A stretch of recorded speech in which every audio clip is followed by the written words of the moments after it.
So karon ko is mao din nga mo ang steel casing nga niabot karong adlaw no. Gi-deliver karon diri sa job site. O perti kataas ni siya kay naa ni sa 12 meters ang gitason. Duha ka buok.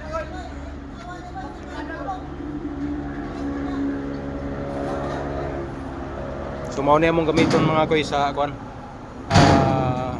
Lungag nga among barinahon din nga dapita. Bali 16 ni kalungag ang amo ang trabahoon din nga bridge. Kuan din ni mga koy kani nga skywalk bridge. Tabok sa Nostar. So mo lang ni mga guys, nga mo ang update din sa mo ang project karon din sa tubangan sa Nostar. O God bless.